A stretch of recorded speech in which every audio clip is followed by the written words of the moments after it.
ကမ္ဘာအချမ်းသာဆုံးအသင်း5တင်းစင်ကိုပေါ်ပြပေးလိုက်ပါတယ် နံပါတ်1အသင်းဟာ American စီးပွားရေးရဲ့ငွေကြီးပုံမှုကျွဲသွားပါတယ်။နံပါတ်5 Manchester City ခန့်မှန်းကျစ်တန်ဖို့ဒေါ်လာ 9.3 ဘီလီယံခန့်ရှိပါတယ်။အာဘူဒါဘီရဲ့ကြောထောက်နောက်ခံတဲ့ City ဟာကြီးမားတဲ့ယင်းနှိမ့်မြုပ်နှံမှုတွေနဲ့အင်္ဂလိပ်ဘောလုံးကိုလွှမ်းမိုးထားတဲ့ဘောလုံး Empire တစ်ခုကိုတည်ဆောက်ခဲ့ပြီးအောင်မြင်မှုကိုစူဖလားတွေကနေတဆင့်ငွေကြေးဖိပြောင်းလဲနိုင်ခဲ့ပါတယ်။နံပါတ်4 Liverpool အသင်းခန့်မှန်းကျစ်တန်ဖို့ဒေါ်လာ 9.4 ဘီလီယံခန့်ရှိပါတယ်။ကမ္ဘာပေါ်မှာစိတ်အားတထန်ဆုံးပရိသတ်အခြေခံတစ်ခုချန်ပီယံလိအောင်မြင်မှုနဲ့ကြီးမားတဲ့စီးပွားရေးသဘောတူညီမှုတွေနဲ့အတူ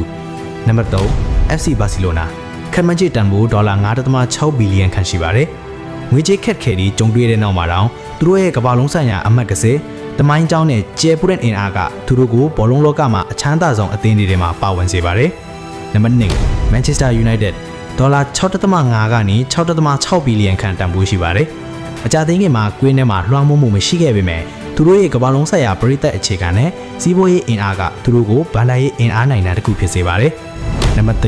ဒီအသင်းတွေအားလုံးထပ်ပေါင်းပိုတန်ဖိုးရှိတဲ့ကလပ်အသင်းတစ်ခုရှိပါတယ်။ဥရောပလွှမ်းမိုးမှုကမ္ဘာလုံးလွှမ်းမိုးမှုနဲ့ဆယ်စုနှစ်များစွာအောင်မြင်မှုတွေပေါ်အခြေခံထားတဲ့ကလပ်အသင်းတစ်ခုပါ။သူတို့ဘယ်သူတွေလဲဆိုတာသင်သိပြီးသားပါ။မှတ်ချက်တွေမှာမန်ရှင်းရေးခဲ့ပါဦး။